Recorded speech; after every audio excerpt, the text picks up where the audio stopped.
nós, como profissionais da saúde estética, como esteticistas, como profissionais estetas, nós temos uma limitação, né? Nós somos da saúde estética, mas eu sempre friso isso, doutor, e eu acho que é muito importante, né? E aí eu quero que o senhor explane toda essa questão, que muitas vezes nós precisamos entender muito bem o limite, né? De onde a saúde estética atua e a partir daí onde já é, né? Aquele limiar tanto para uma cirurgia plástica quanto para um emagrecimento. E nesse caso específico, né, o que eu vejo com que a gente mais trata, as minhas seguidoras, minhas alunas mais tratam, são aquelas gorduras localizadas e a gente trata muito com enzimas. Porém, a gente vê muitos pacientes que chegam na clínica e que não tem uma gordura localizada, e sim tem um sobrepeso ou até uma obesidade. Então, eu queria que o doutor falasse sobre isso, daí explicasse assim, até onde a estética pode tratar diretamente, onde que é mais recomendável, a partir de quanto que já é um sobrepeso, a partir de quanto que já é uma obesidade. Essa parte de fazer um cálculo, a grosso modo, né? A gente sempre usa o cálculo de índice de massa corporal, que é o IMC. Ok. E, geralmente, a grosso modo, o IMC, você pega o peso da pessoa, né? E divide esse peso exatamente pela altura ao quadrado. Ok. Então, você vai pegar a altura, multiplicar por ela mesma, e vai pegar o peso dessa pessoa e dividir por esse número resultante da altura multiplicada por ela. Ok. E existe uma tabelinha, né? Nessa tabela, geralmente, a grosso modo, até 25 de massa corporal, você considera um indivíduo normal. Ok. Abaixo disso, ele já começa a ter queda do peso. Ok. De 25 até 30, você considera essa pessoa com sobrepeso. Um sobrepeso. Tá. Acima de 30, você já considera ele como um obeso.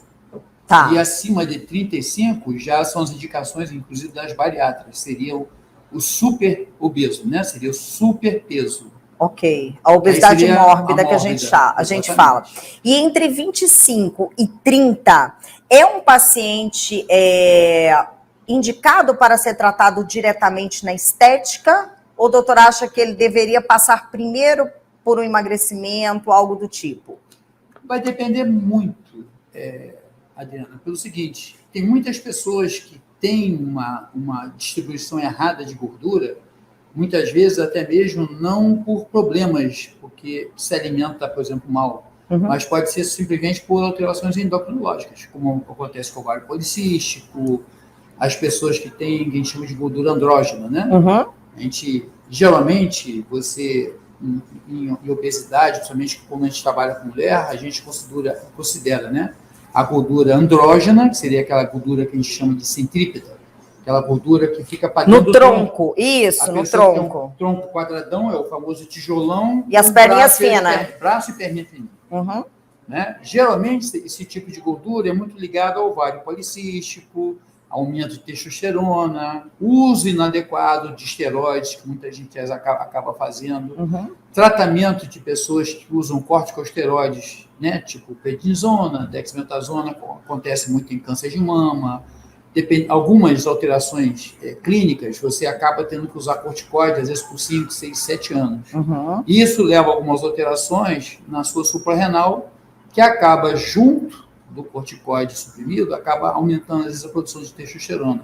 E a pessoa passa a ter, às vezes, uma diferenciação na sua gordura, né, localizada, o seu perfil, né, liposo, vamos dizer assim, né, na sua parte corporal. E, às vezes, só o tratamento estético acaba não resolvendo. Porque você vai tirar uma coisa que vai acabar sendo recolocada, e não por erro alimentar, mas sim por erro do metabolismo de forma geral.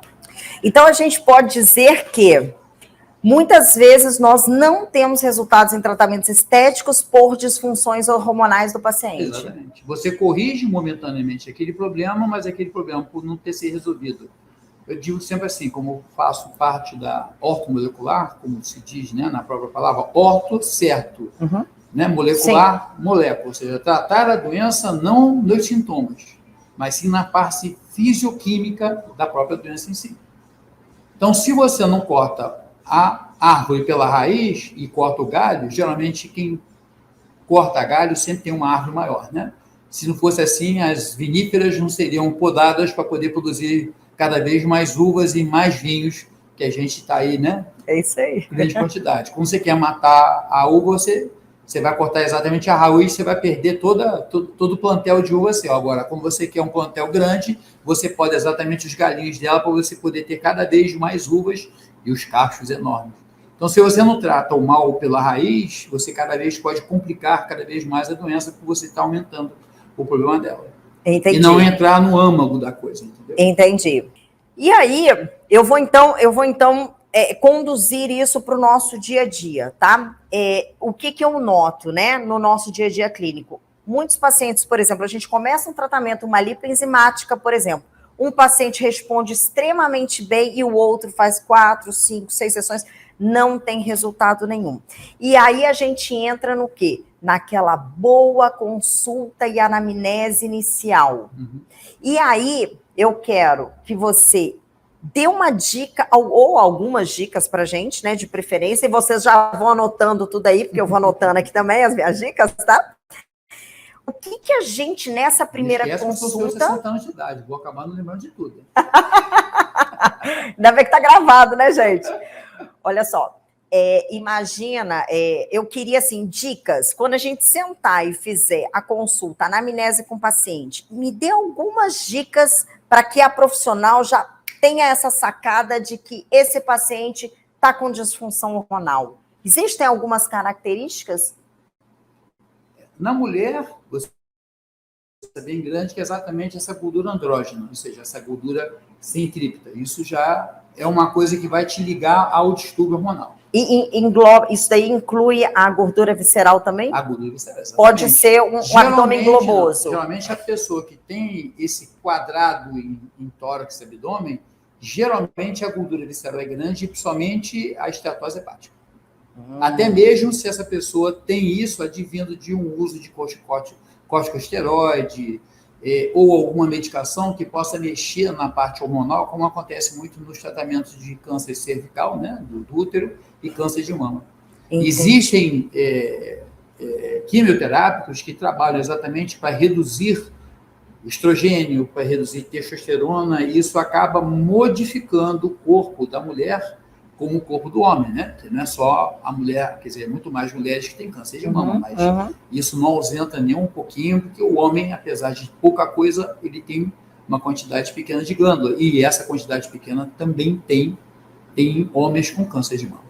Tem a possibilidade mama é uma coisa de gerar. Exclusiva de vocês. A beleza da mama, claro, que é exclusiva de vocês. Olha aí, para quem não sabia, hein, gente? E é isso que eu até falo muito, né? Quando vai tratar dessa região aqui masculina, eu falo, tomem cuidado com ginecomastia, né? Com essa região toda é importante ter sempre um ultrassom atualizado. É uma coisa que pode ser tratada até de forma clínica, mas algumas acabam tendo que ser tratadas por cirurgia plástica mesmo, porque é um aumento da glândula mamária que existe em determinadas medicações, né? Ou até mesmo na adolescência.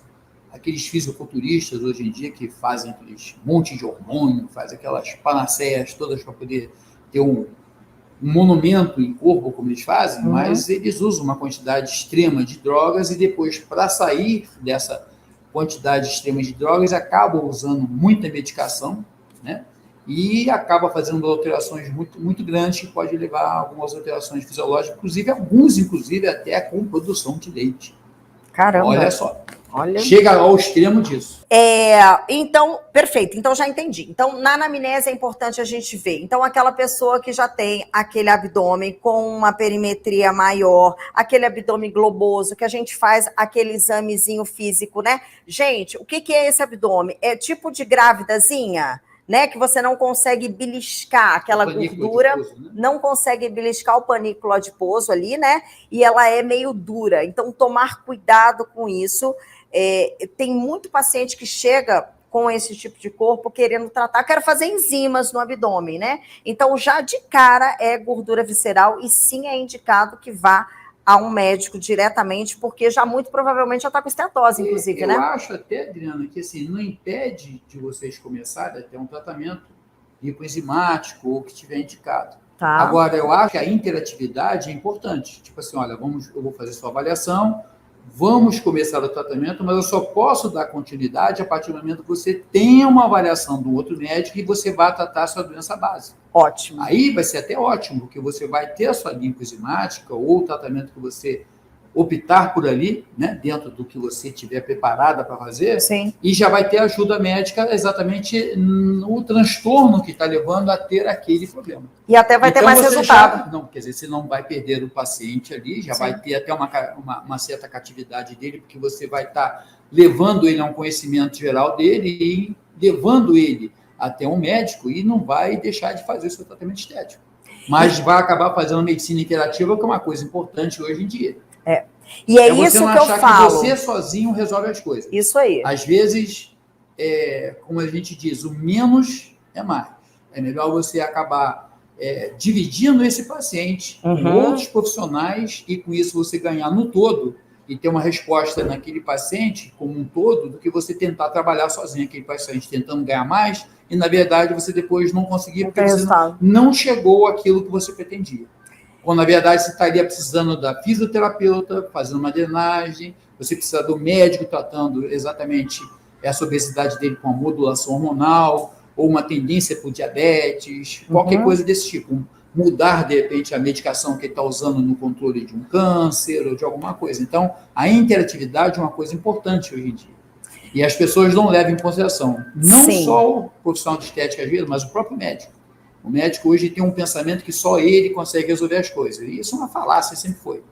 Quando você está numa sala de trauma ou você está dentro do CTI, se eu não tiver uma equipe que trabalhe comigo e pense o que eu estou pensando, dá tudo errado. Na hora de uma parada, eu antes de falar, o acesso está funcionado, o carrinho de parada está do meu lado, o tubo já foi já testado. Então, eu sozinho não faço isso. Ninguém, eu não consigo fazer nada. Então, a interatividade é uma coisa importante, seja ela dentro de uma estética, como seja ela dentro de uma sala de trauma, que eu já trabalhei muito aqui, como também no CTI. Então, numa parada, se ficar todo mundo parado e eu gritando sozinho, não vai resolver nada. Exatamente. Às vezes você não precisa falar uma palavra sequer. Basta só você falar assim, parada. Ou muitas vezes, quando eu sou chamado, por exemplo, eu estou no quarto, eu estou no outro setor e chamam, quando eu chego, já estão fazendo massagem, já estão fazendo. Ou seja, a equipe já sabe o que fazer. Então, às vezes, você não precisa estar presente para o início do procedimento. Isso é uma interatividade. É você pensar já como o outro estaria começando a fazer o serviço, para depois você chegar e compor junto com eles. Eu não mando na sala, nós trabalhamos juntos. E é por isso que eu sempre falo com as profissionais, né? Embora vocês sejam médicas, vocês têm que ter o conhecimento da medicina, como ele está dizendo, para você justamente encaminhar, indicar, recomendar, né? Então, assim, e nós, profissionais da saúde estética, o nosso estudo é tão legal, porque é tão multidisciplinar. Na nossa faculdade, a gente estuda patologia, a gente estuda nutrição. Você vai fazer cardápio? Não, porque você não é uma nutri, né? Você vai tratar patologia? Isso, né? Você vai tratar patologia? Não, mas você tem que saber justamente para isso, para ter o conhecimento, né? Eu falo até em questão de cirurgia plástica. Eu falo, gente, eu sei fazer uma lipo perfeita, teoricamente, embora não seja cirurgiã, mas eu preciso saber por quê, para eu poder saber o que eu vou poder fazer antes e depois de uma lipo, como é que é um pós-operatório, como é que não é. Então, conhecimento não ocupa espaço. E é isso, né? Uma boa esteticista, um bom profissional esteta que... um bom profissional esteta, uma boa esteticista que tem esse conhecimento da medicina integrativa e que faz uma indicação assertiva, ela ganha o paciente, a confiança do paciente, né? É isso. Eu acho que depois que você conquista isso, eu acho que você passa até a ser a peça mais fundamental até do que o próprio médico que ela indicou.